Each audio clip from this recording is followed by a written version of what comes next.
We welcome you all long-term investors in Become Better Investor channel. In this video, we will discuss why financial literacy is must for students and individuals for becoming wealthy. आपको ये video देखने के आप सभी जानते हो कि हमारे देश में कहीं भी हमारे कॉलेज में या फिर यूनिवर्सिटी में हम लोग को फाइनेंशियल लिटरेसी के बारे में नहीं पढ़ाया जाता। तो अगर बेसिकली जो स्टूडेंट्स इस वीडियो को देख रहे हैं 18 से 25 ईयर्स के जो एज के हैं, या फिर अगर आप 5,000, 10,000, 15,000 भी आप अर्न करते हो, तो फिर जो इस वीडियो में हम बताने वाले हैं आप उसके थ्रू अगर आप उसको अप्लाई करते हो तो आने वाले 20 से 25 साल के अंदर ही आप एक लॉन्ग टर्म में बहुत बड़ी आप वेल्थ क्रिएट कर सकते हो, जिसका आपको अंदाज़ा भी नहीं है। ठीक है, इसलिए आप इस वीडियो को पूरा देखें और स्किप ना करें। And since we do not compromise with the content quality, हो सकता है कि वीडियो थोड़ी सी लंबी हो, but we are make sure that it's worth watching.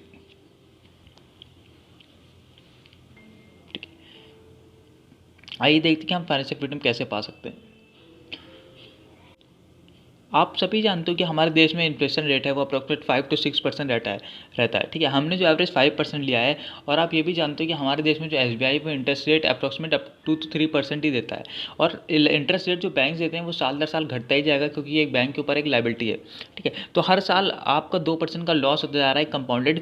पिछले कई सालों से आपके पेरेंट्स, हमारे पेरेंट्स बैंक में पैसा रख रहे हैं और आने वाले कई सालों तक रखेंगे। ठीक है, तो हमने यहाँ पे एक एग्जांपल शेयर किया है कि कैसे देखते हैं कि इन्फ्लेशन की वजह से हमारा पैसा कैसे डिटोरिएट हो रहा है और इसका क्या इफेक्ट पड़ता है। तो हमने यहाँ पे एक एग्जांपल लिया है कि आपको कोई सामान लेना था, लेकिन आपने 2021 में ना लेके आपने वो पैसा बैंक में जमा कर दिया, और आपने क्या सोचा कि मैं 2022 में लूँगा। ठीक है, तो 2021 में आपने 1,000 रुपये बैंक में जमा कर दिए, और 2022 में वो अप्रॉक्सीमेट 1,030 रुपीज़ हो गए 3% इंटरेस्ट के हिसाब से। ठीक है, अब जो प्राइस ऑफ गुड्स था आपको जो 21 में लेना था 2021 में, वो आपको 2022 में लेना है। ठीक है, आपने क्या देखा कि जो वो पिछले साल उसका प्राइस भी सेम 1,000 रुपये था, लेकिन जब आप 2022 में वो सामान लेने गए तो 1,050 या हो सकता है 1,060 रुपये भी हो जाए। ठीक है, तो इसका ये सामान का जो प्राइस है ये फ्लक्चुएट क्यों कर रही है, क्योंकि वहाँ पे इन्फ्लेशन लग गया, और आपका जो इंटरेस्ट रेट था उससे भी 2% ज़्यादा है। ठीक है, तो आपको कहीं ना कहीं 20 रुपये का लॉस हो, यानी कि आपको सीधा सीधा एक साल में 2% का आपको लॉस हुआ। अब बात सिर्फ हम एक साल की कर रहे हैं और सिर्फ 1,000 की, इसलिए आपको ये 20 रुपये लग रहा है, लेकिन जब आप बात हज़ारों में पहुंचेगी और आप कई साल तक जब आप सेविंग अकाउंट में अपना पैसा रखोगे, तो ये कंपाउंडेड आपको हर साल आपका लॉस होता रहेगा, और आपकी वेल्थ धीरे धीरे डिटोरेट होती रहेगी, जिसके बारे में हमको पता तक नहीं चलता। ठीक है, अब हमने स्टॉक्स और एफडी का एग्जांपल लिया है, क्योंकि बहुत से लोग कहा कि सर हम एफडी में पैसा रखते हैं तो हमारा ज़्यादा घाटा नहीं होता। ठीक है, आप देखो कि एफडी में आपका पैसा मेंटेन रहता है, लेकिन आपका पैसा कभी ग्रो नहीं होता। ठीक है, तो हमने यहाँ पे 15% कैगर स्टॉक का क्यों लिया है, क्योंकि आजकल बहुत से लोग म्यूचुअल फंड के बारे में जानते हैं, और अगर आप म्यूचुअल फंड के आप इंडेक्स में भी आप अगर इन्वेस्ट करते हो, यानी कि निफ्टी के आप इंडेक्स में, या फिर बाहर हमारे देश का जो सेंसेक्स है वो भी हर साल 14 to 15% रिटर्न देता ही देता है। ठीक है, इसलिए आपको 15% रिटर्न आराम से मिल सकता है अगर आप चाहो तो, और आप खुद से अगर आप इन्वेस्ट करते हो तो आपको डिविडेंड और ज़्यादा रिटर्न भी आपको मिल सकता है। ठीक है, तो हमने यहाँ पे 1,000 रुपये का एग्जाम्पल फिर से लिया है ताकि आपको ईजिली समझा सकें। और आप देखो क्या एफडी में आपका 1,000 रुपये जमा है और स्टॉक्स में, लेकिन एक साल बाद क्या हुआ, एफडी में आपको जो पैसा था वो 7% के हिसाब से 1,070 रुपीज़ हो गया, और स्टॉक्स में जो आपको पैसा था वो अप्रॉक्सीमेट 1,150 रुपीज़ हो गया। ठीक है, अब आने वाले 10 साल बाद क्या होगा, जो स्टॉक्स में आपका पैसा था वो अप्रॉक्सीमेट, आपका जो पैसा था वो बढ़ के हो जाएगा 4,046 रुपीज़ अप्रॉक्स। ठीक है, और आने वाले 10 साल बाद आपका जो एफडी में पैसा था वो अकॉर्डिंग टू 7% के हिसाब से वो बढ़ के हो जाएगा 1,967 रुपीज़ अप्रॉक्स लगभग। ठीक है, और आने वाले 20 साल बाद क्या होगा कि स्टॉक्स में आपको कंपाउंडेड 15% का कैगर मिल रहा है। ठीक है, और एफडी में आपको सिर्फ 7% का। 20 साल बाद आपका एफडी में जो पैसा होगा वो अप्रॉक्सीमेट इसका 2 टाइम्स हो जाएगा, यानी कि अप्रॉक्सीमेट 3,870 रुपीज़ आपका अप्रॉक्स होगा। और आके आप बता सकते हो कि स्टॉक्स में आपका पैसा वो कितने टाइम्स हो जाएगा। ज़्यादा आप बोलो कि 2 टाइम हो सकता है या फिर 3 टाइम हो सकता है। ठीक है, लेकिन यहाँ पे आपका पैसा हो जाएगा अप्रॉक्सीमेट 16,367 रुपीज़। तो आप देख सकते हो कि स्टॉक्स में आपका पैसा अप्रॉक्सीमेट 4 टाइम्स हो गया ड्यू टू 15% कैगर। ठीक है, अब सबसे बड़ी बात क्या है कि हमने यहाँ पे आपको जो पैसा कैलकुलेट करके बताया स्टॉक्स का, वो डिविडेंड हटा के बताया। डिविडेंड क्या होता है, जो कि बड़ी कंपनी से आपको अपने प्रॉफिट में से हिस्सा देती हैं अप्रॉक्सीमेट 2 to 3% साल का। ठीक है, तो अगर हम वो जोड़ते हैं तो आपका पैसा और बढ़ सकता है स्टॉक्स में, अगर आप खुद से इन्वेस्ट करते हो तो। ठीक है, यहाँ पे सबसे ज़्यादा इंपॉर्टेंट पॉइंट क्या है फ्रेंड्स, कि आप देखो हमने यहाँ पे सिर्फ 1,000 रुपये का एग्जाम्पल लिया है। अब आप क्या बताओ कि आप जिंदगी पर 1,000 रुपये ही इन्वेस्ट करोगे? नहीं, जैसे जैसे टाइम बढ़ता जाएगा आप अपना पैसा और ज़्यादा इन्वेस्ट करते जाओगे और आपका रिटर्न बढ़ता जाएगा, ठीक है। इसके लिए आपने यहाँ से हमने यहाँ पे 1000 का एग्जांपल इसलिए लिया ताकि आप अच्छे से समझ सको। और जैसे जैसे टाइम बढ़ता जाएगा आप अगर आप और ज़्यादा इन्वेस्ट करते जाओगे तो ड्यू टू कंपाउंडिंग आपका एक लॉन्ग टर्म में इतना बहुत बड़ी वेल्थ जनरेट होगी जिसकी वजह से आपके सारे ड्रीम्स पूरे हो सकते हैं, ठीक है। अब हम बात करेंगे इन्वेस्टमेंट टाइप्स के बारे में कि कौन कौन किस किस तरह के इन्वेस्टमेंट टाइप्स होते हैं और हमने स्टॉक्स को क्यों चुना, ठीक है। आइए देखते हैं। फ्रेंड्स, आप देख सकते हो कि कई तरह के इन्वेस्टमेंट के टाइप्स होते हैं, ठीक है। जैसे कि स्टॉक्स होते हैं, बॉन्ड्स होते हैं, आर्ट होते हैं, collectibles, antiques, precious metals, mutual funds और रियल एस्टेट, ठीक है। और बेसिकली आप जान चुके हो कि हम यहाँ स्टॉक्स के बारे में बात कर रहे हैं। तो हमने स्टॉक्स क्यों लिया है, क्योंकि यहाँ पे एक वंडरफुल एक 8th wonder of the world काम करता है, जो कि हम बिलीव करते हैं कि सबसे ज़्यादा स्टॉक्स में वर्क करता है। और अगर आप अभी से आप स्टार्ट करते हो स्टॉक्स को लेके, तो आने वाले 20 से 25 साल के अंदर आप उस पावर को अनलीश कर सकते हो, ठीक है। आप देख सकते हो that stocks unleash the 8th wonder of the world, ठीक है। तो आप लॉन्ग टर्म में आप अच्छे से आप वेल्थ जनरेट कर सकते हो अगर आप अभी से आप खुद से आप इन्वेस्टिंग सीख लेते हो। फ्रेंड्स, आपको डरने की ज़रूरत नहीं है। हम पूरे आने वाली अपनी सीरीज़ में हम बात करेंगे कि आप स्टॉक्स को कैसे चुन सकते हो और आप कैसे आप एक बेटर इन्वेस्टर बन सकते हो और आप कैसे आप लॉन्ग टर्म में आप वेल्थ जनरेट कर सकते हो। अब हम देखेंगे क्या कि ऐसी कौन सी पावर है जिसकी वजह से हमने स्टॉक्स को चुना और ऐसी कौन सी 8th wonder of the world जिसकी वजह से स्टॉक्स इतना मल्टीपल रिटर्न दे पाते हैं। आप देख सकते हो फ्रेंड्स, इस पावर का नाम है कंपाउंडिंग। और किसी महान आदमी ने इसको क्या कहा है that compounding is the 8th wonder of the world. And वो पर्सन कौन थे आप देख सकते हो, वो पर्सन थे अल्बर्ट आइंस्टाइन, जी हाँ, जिनको आप सभी जानते हो। और अल्बर्ट आइंस्टाइन क्या कहते हैं that compound interest is the 8th wonder of the world, he who understands it earns it, he who doesn't page it. उनका कहने का मतलब सिंपल सा था, आप अब तक समझ चुके होंगे कि कंपाउंड इंटरेस्ट जो समझ लेता है वो उससे पैसे कमाता है, ठीक है। और जो इसको नहीं समझ पाता वो इसको पे करता है। इसीलिए हमने फ्रेंड्स फर्स्ट एग्जांपल इन्फ्लेशन का लिया ताकि आप समझ सको कि अगर आपको कंपाउंडिंग नहीं आती तो आप इन्फ्लेशन की वजह से आप लॉन्ग टर्म में आप बहुत बड़ा अपना लॉस करते आप जा रहे हो और आगे आपका लॉस ना हो, इसीलिए हमने ये वीडियो बनाया, ठीक है। अब हम बात करेंगे कि कंपाउंड इंटरेस्ट की पावर को हम समझने के लिए कुछ हमने एग्जाम्पल्स लिए। आप देख सकते हो कि हमने यहाँ पे 10% इंटरेस्ट लिया और हमने क्या माना है कि आपने 1000 रुपये 18 साल पहले जमा किए थे और वो सिंपल इंटरेस्ट लग के सिर्फ 3000 रुपये हुए हैं 18 साल बाद। और आप देखते हो जहाँ पे कंपाउंड इंटरेस्ट इन्वॉल्व हो जाता है तो आपका पैसा 7 टाइम्स हो गया, यानी कि $7000 या फिर ₹7000 हो गया सिर्फ 18 साल के अंदर ही, और सिर्फ 10% कैगर के हिसाब से, ठीक है। अब हम फ्रेंड्स एक रियल लाइफ एग्जांपल के बारे में बात करेंगे जो आपके साथ भी हो सकता है। फ्रेंड्स, हम बात करने वाले 2 पर्सन के बारे में। एक पर्सन था राजीव और उसकी एक फ्रेंड थी शिवानी, जो कि सेम ग्रेजुएशन कर रहे थे और सेम क्लास में थे, ठीक है। अब आपने क्या, ठीक है, अब शिवानी जो थी वो क्या कर रही थी, वो अपने पार्ट टाइम में कुछ वर्क कर रही थी, यानी कि बच्चों को मान लिया ट्यूशन पढ़ाती थी और वो अपने कुछ पैसे इन्वेस्ट कर रही थी, जो कि राजीव को पता था क्योंकि वो दोनों आपस में फ्रेंड थे। लेकिन राजीव ने क्या सोचा, मुझे अभी पेरेंट्स पैसा दे रहे हैं, मुझे अभी इन्वेस्ट करने की कोई ज़रूरत नहीं है, जब मेरी अच्छी खासी जॉब लग जाएगी, जब मैं थोड़ा बहुत कमाने लगूंगा तब मैं इन्वेस्ट करूंगा, अभी कोई नीड नहीं है, ठीक है। तो राजीव जब धीरे धीरे 35 साल का हो जाता है तब उनको फाइनेंशियल लिटरेसी के बारे में पता चलता है और पावर ऑफ कंपाउंडिंग के बारे में। तो एज 35 ईयर से वो कंपाउंडिंग स्टार्ट करते हैं, ठीक है। 35 साल की एज से वो कंपाउंडिंग स्टार्ट करते हैं और मंथली सिर्फ 5000 रुपये राजीव जमा करता है। जब उनकी सैलरी 30-35 हज़ार की हो जाती है तब, ठीक है। हमने क्या मानना है कि दोनों लोग 60 साल तक के लिए इन्वेस्ट करते हैं और 25 साल के लिए राजीव ने इन्वेस्ट किया, यानी कि, और हमने क्या मानना है कि उनको 15% का इंटरेस्ट हर साल मिलता है, ठीक। लेकिन आप जानते हो कि शिवानी अपने 20 साल से इन्वेस्ट कर रही थी, तो हमने क्या माना है कि उसने 20 साल से इन्वेस्ट करना स्टार्ट किया और उसने सिर्फ 1000 रुपये फ्रेंड्स उसने इन्वेस्ट किया, क्योंकि उसके पास ज़्यादा पैसे नहीं थे, वो ट्यूशन पढ़ा के पैसे इन्वेस्ट करती थी, ठीक है। और उसने 40 साल के लिए इन्वेस्ट किया क्योंकि दोनों ने 60 साल तक के लिए इन्वेस्ट किया और उसको भी हमने क्या माना कि उसको भी 15% का रिटर्न मिला, 15% का अगर उसको हर साल मिला, ठीक है। फिर आप क्या देखते हो कि टोटल वेल्थ जो राजीव ने अचीव की सिर्फ 5000 रुपये महीने जमा करके, फ्रेंड्स 60 साल के बाद वो एकदम एस्टॉनिशिंग थी और वो वेल्थ बढ़ के हो चुकी थी 60 साल में फ्रेंड्स अप्रॉक्सीमेट 1.64 करोड़ रुपीज़। जी हाँ, वो हो चुकी थी 1.64 करोड़ रुपीज़। अब आप क्या बता सकते हो कि शिवानी की वेल्थ कितनी होगी 60 साल के बाद, ठीक है, क्योंकि उसने सिर्फ 1000 रुपये जमा किए थे, तो हो सकता है इसकी वेल्थ सिर्फ 50 लाख 60 लाख या फिर मैक्सिमम हो सकता है 70-80 लाख हो। लेकिन आप क्या देखते हो कि शिवानी की जो वेल्थ थी वो अप्रॉक्सीमेट 60 साल के बाद बढ़ के हो चुकी थी 3.14 करोड़ रुपीज़। जी हाँ फ्रेंड्स, उसकी जो वेल्थ थी वो अप्रॉक्सीमेट हो चुकी थी 3.14 करोड़ रुपीज़। सिर्फ उसने 1000 रुपये से स्टार्ट किया था। वो राजीव से हर टाइम उसने कम इन्वेस्ट किया, लेकिन सिर्फ उसने लॉन्ग टर्म के लिए इन्वेस्ट किया, इसलिए उसकी वेल्थ थी वो अप्रॉक्सीमेट 3.14 करोड़ रुपीज़ हो चुकी थी। और क्यों हो चुकी थी, क्या, क्योंकि वहाँ पे एक सिंपल सा रूल काम करता है और उस रूल का नाम क्या है, the longer you play the more you gain, ठीक है। जितना लंबा आप कंपाउंडिंग को प्ले करने के लिए टाइम देते हो वो उतना ज़्यादा आपको बेनिफिट देती है, उतने में मल्टीपल टाइम्स आपका पैसा बनता है।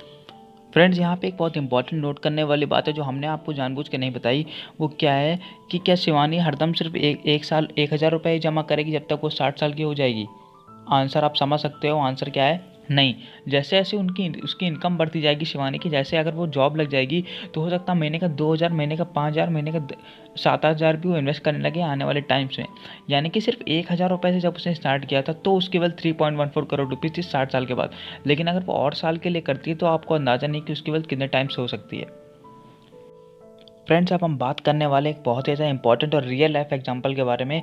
यहाँ पे हम बात करेंगे एक पर्सन, एक विलेजर के बारे में जिसने कुछ टाइम पहले विप्रो के शेयर्स लिए थे और आज वो बढ़ के वेल्थ आप देख सकते हो चुके अप्रॉक्सीमेट 704 करोड़ रुपीज़ 2015 में, और अब हो चुकी है अप्रॉक्सीमेट 1,000 करोड़ से भी ज़्यादा।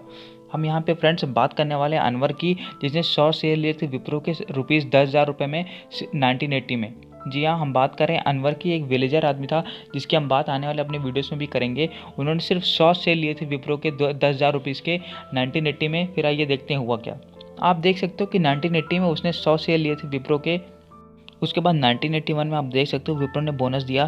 फ्रेंड, जब आप खुद से कंपनी में इन्वेस्ट करते हो तो अगर कंपनी का मैनेजमेंट अच्छा है तो वो आपको कई बार बोनस देता है। तो आप देख सकते हो 1981 में विप्रो ने बोनस दिया जिससे उनके शेयर 200 हो गए। फिर 1985 में विप्रो ने बोनस दिया 1:1 का। 1986 में स्प्लिट दिया 1:10 का। और ऐसे करते करते आप देख सकते हो क्या कि 2010 में जो उन्होंने 100 शेयर लिए थे 10,000 रुपये के, वो 96 लाख शेयर्स हो चुके हैं, यानी कि 96 लाख शेयर उनके पास हो चुके हैं। और यहाँ पे फ्रेंड्स नोटिस करने वाली बात क्या है कि यहाँ सिर्फ 2010 तक का डाटा है और विप्रो ने फ्रेंड्स 2017 में भी विप्रो ने बोनस दिया। लेकिन आप देख सकते हो यहाँ पे साफ साफ लिखा है टुडे क्लोजिंग प्राइस इस 18 फेब 2015। ठीक है, आप देख सकते हो क्या कि यहाँ सिर्फ 2015 तक का डाटा है और 2015 के हिसाब से ही उनकी वेल्थ जो थी वो 704 करोड़ रुपीज़ हो चुकी थी। जी हाँ फ्रेंड्स, अनवर की जो 10,000 रुपये के शेयर उसने लिए थे वो 704 करोड़ रुपीज़ हो चुकी है, क्योंकि उसने अच्छी जगह अच्छे टाइम पे और सही टाइम पे लॉन्ग टर्म के लिए इन्वेस्ट किया था। ठीक है, और यहाँ पे की क्या है फ्रेंड्स, आप देख सकते हो पेशेंस इज द की। जितना लंबा आप इन्वेस्ट करते हो उतना ज़्यादा आपको गेन होता है। और यहाँ पे डिविडेंड भी उन्होंने अर्न किए अप्रॉक्सीमेट 60 करोड़ रुपीज़ के, उनके पास सिर्फ बैंक में सीधा पैसे आए, वो थे डिविडेंड। फ्रेंड्स, अब यहाँ पे हम बात करेंगे थोड़ा टेक्निकल टर्म्स में, थोड़ा कंपाउंडिंग डीप में जाके आपको समझाने के लिए। कंपाउंडिंग के फॉर्मूले में ऐसा क्या है जिसकी वजह से आपकी लॉन्ग टर्म में जितना ज़्यादा आप लॉन्ग जाते हो उतनी ज़्यादा आपकी वेल्थ बनती जाती है। आप देख सकते हो कंपाउंडिंग के फॉर्मूले में A is equal to amount है जो आपको पैसा मिलेगा कुछ सालों बाद, P is equal to principal जो आपने लगाया, R is equal to interest rate है, N is equal to number of time interest is compounded per unit time है, और टी यहाँ पे टाइम है। फ्रेंड्स, यहाँ पे सबसे ज़्यादा नोटिस करने वाली बात क्या है, आप देख सकते हो कि यहाँ पे एन और टी एक्सपोनेंशियल में है। यही मेन रीज़न है कि आपकी वेल्थ जितना ज़्यादा आप टाइम के लिए छोड़ते हो उतनी फास्ट आपकी वेल्थ कंपाउंडेड होती जाती है। ठीक है, और यहाँ पे सबसे ज़्यादा इंपॉर्टेंट चीज़ एक क्या है, आर की रेट ऑफ इंटरेस्ट। यहाँ पे भी एक रूल काम करता है जिसके बारे में हम आपको पहले ही बता चुके हैं, जो कि एक तरह से गोल्डन रूल है, the longer you play the more wealthy you become. ठीक है, जी हाँ, और ऐसा क्यों होता है, जैसे हमने आपको बताया क्योंकि यहाँ पे टी एक्सपोनेंशियल में है, जिसकी वजह से जितना ज़्यादा टाइम के लिए आप अपनी वेल्थ को छोड़ते हो कंपाउंड होने के लिए वो उतना ज़्यादा कंपाउंड होती जाती है, और कंपाउंडिंग का इंजन लॉन्ग टर्म में बहुत बड़ी वेल्थ जनरेट करता है। फ्रेंड्स, अब हम बात करेंगे दुनिया के सबसे बड़े इन्वेस्टर ऑफ वॉरेन बफेट के बारे में। हो सकता है दुनिया में शायद ही कोई ऐसा इन्वेस्टर हो जो वॉरेन बफेट के बारे में ना जानता हो और इनके बारे में ना पढ़ता हो। फ्रेंड्स, यहाँ पे आप देख सकते हो जो चीज़ सिंपल सी लिखी हुई है, that 99% of the Warren Buffett's wealth was earned after his 50th birthday. Einstein once said that the most powerful factor force in the universe was the principle of compounding. ठीक है फ्रेंड्स, आप अच्छे से देख सकते हो कि यहाँ पे जो वॉरेन बफेट की वेल्थ है, जैसे ही वो 50 साल के हो गए सबसे ज़्यादा वेल्थ उनकी तभी बनी जबकि उन्होंने 11 साल के एज से इन्वेस्टिंग शुरू कर दी थी। इसलिए हम आपसे कह रहे हैं कि the earlier you start investing the better. Friends, यहाँ पे सबसे ज़्यादा इंपॉर्टेंट बात क्या है तो हम दोबारा रिमाइंड कराएंगे, वो यही है that Warren Buffett 99% of the wealth was created after his 50th birthday. ठीक है, हम आपको यही बताना चाह रहे हैं बार बार कि जितनी जल्दी आप स्टार्ट करते हो, आप 16 साल के हो, 18 साल के हो, 20 साल के हो, आप 25 साल के या फिर 30 साल के हो, तो अभी भी आपको स्टार्ट कर देना चाहिए इन्वेस्टिंग। फ्रेंड्स, अब हम बात करेंगे एक बहुत ज़्यादा इंपॉर्टेंट कोटेशन की जिसको कहा है कार्लोस स्लिम ने। आप देख सकते हो उन्होंने क्या कहा था, anyone who is not investing now is missing a ट्रेमेंडस opportunity. और फ्रेंड्स, कार्लोस स्लिम कौन थे? कार्लोस स्लिम एक टाइम पे दुनिया के सबसे रिचेस्ट आदमी में से एक थे। अगर वो कहते हैं जरूर इस बात में कुछ ना कुछ सच्चाई होगी। फ्रेंड्स अब हम बात करने वाले हैं कि अगर आपको स्टॉक्स में इन्वेस्ट करना है तो आपके पास किस रास्ते से कैसे आप इन्वेस्ट कर सकते हो। ठीक है, तो आप देखो कि दो तरह की हमारे भारत में डिपॉजिटरीज हैं, CDSL और NSDL, जिनके पास हमारे स्टॉक्स रहते हैं, जो कि हमारे स्टॉक्स यहाँ पे जमा होते हैं। अब आप डायरेक्ट इनसे आप स्टॉक लोगे जाके? आंसर है एकदम नहीं। आप जानते होंगे कि दो तरह के एक तरह से स्टॉक ब्रोकर होते हैं। एक होता है फुल टाइम स्टॉक ब्रोकर होता है, और एक क्या होता है, डिस्काउंट ब्रोकर। फ्रेंड्स, तो आपको डिस्काउंट ब्रोकर के साथ ही अभी जाना चाहिए, क्योंकि वो बहुत चीप होते हैं और बेस्ट रहते हैं। आप देखते हैं कि डिस्काउंट ब्रोकर करते क्या हैं। अगर आपको मार्केट में इन्वेस्ट करना है, for investing in the stock market you need a demat account. आपको एक डिमैट अकाउंट खुलवाना पड़ेगा, जिससे ही आप अपने स्टॉक में इन्वेस्ट कर सकते हो, और वो आपके डिमैट अकाउंट आपके शेयर शो करेंगे जो आपने लिए हैं। और डिस्काउंट ब्रोकर में सबसे बड़ा एक फ़ायदा क्या है कि यहाँ पे चार्जेस बहुत ज़्यादा कम रहते हैं फुल टाइम ब्रोकर के अकॉर्डिंग, और यहाँ पे सबसे बेस्ट वे है आप स्टॉक में इन्वेस्ट कर सकते हो।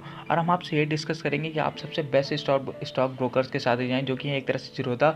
और आप स्टॉक्स, क्योंकि यहाँ पे सिर्फ साल का या फिर महीने का आप कह सकते हो सिर्फ 30 रुपये लगता है, जो कि बहुत मिनिमम चार्जेस है, क्योंकि आपकी यहाँ पे लॉन्ग टर्म में बहुत बड़ी वेल्थ जनरेट होगी, और उसके हिसाब से साल का 300 रुपये कुछ भी नहीं है आपके चार्जेस के लिए। फ्रेंड्स, हमने आप स्टॉक्स का लिंक आपको डिस्क्रिप्शन में दे दिया है। अगर आपको अकाउंट ओपनिंग में कोई भी दिक्कत होती है तो आप कमेंट कर सकते हो, या फिर आपको अगर कोई क्वेश्चन है तो आप कमेंट कर सकते हो, हम उसका आंसर देंगे और आने वाली वीडियोस में ही बताएंगे। ठीक है, आप देख सकते हो क्या दैट आप स्टॉक्स क्या है, one of the fastest growing discount broker है हमारे देश का। और आप स्टॉक्स के थ्रू आप कई जगह पे इन्वेस्ट कर सकते हो। अगर आपको म्यूचुअल फंड में इन्वेस्ट करना है, अगर आपको डिजिटल गोल्ड में इन्वेस्ट करना है, अगर आपको IPOs में इन्वेस्ट करना है, तो आप स्टॉक्स में आप अकाउंट खुलवा सकते हो। और यहाँ पे डिलीवरी चार्जेस भी एकदम मिनिमम है, 0 रुपीज़ है। और हम आपको ये एडवाइस करेंगे, अगर आप अकाउंट खुलवा रहे हो आप सिर्फ बेस्ट के साथ खुलवाओ, क्योंकि यहाँ पे रिस्क रहता है अगर आप किसी गलत स्टॉक ब्रोकर को चूज़ कर लेते हो। फ्रेंड्स, आपके हम नेक्स्ट वीडियो में क्या डिस्कस करने वाले हैं। फ्रेंड्स, हम बात करेंगे व्हाट इज़ स्टॉक मार्केट। हम बात करेंगे कि स्टॉक मार्केट क्या होता है और इसमें क्या क्या चीज़ें वर्क करती हैं। उसके बाद हम बात करने वाले हैं फ्रेंड्स कि why companies come in to stock market, आखिर कंपनी स्टॉक मार्केट में क्यों आती हैं। What is NSE, BSE, Sensex, Nifty, ये टर्म्स आपने सुन रखे होंगे, आखिर ये क्या होते हैं। वेयर शुड इन्वेस्ट, हमको कहाँ इन्वेस्ट करना है और कितने रुपए से स्टार्ट करना चाहिए। And how can you lose money in the market. Friends, ये भी हम बात करने वाले हैं अपनी आने वाली नेक्स्ट वीडियोज़ में। एंड अगर आपको लगता है कि हमारी वीडियो ने आपकी लाइफ में वैल्यू ऐड करी और आपको बेहतर बनाने में मदद की, तो आप हमारे चैनल बिकम बेटर इन्वेस्टर को आप लाइक करें, सब्सक्राइब करें, ताकि और आपको आने वाली वीडियोस मिलती रहें। और जिन फ्रेंड्स को आप सक्सेसफुल होते देखना चाहते हो, आप उनको हमारे वीडियो शेयर भी करें। And friends, thank you for giving your valuable time, great champions, and hope we will meet you in the next video with more value. And friends, last में एक डिस्क्लोजर है that we are not SEBI registered. अगर आपको कोई investment decision लेना है तो please आप अपने फाइनेंशियल एडवाइज़र या फिर आप अपने कंसल्टिंग पर्सन से डिसीजन लेकर ही आप इन्वेस्ट करें। And hope we will meet you in the next video. तब तक के लिए जय हिंद।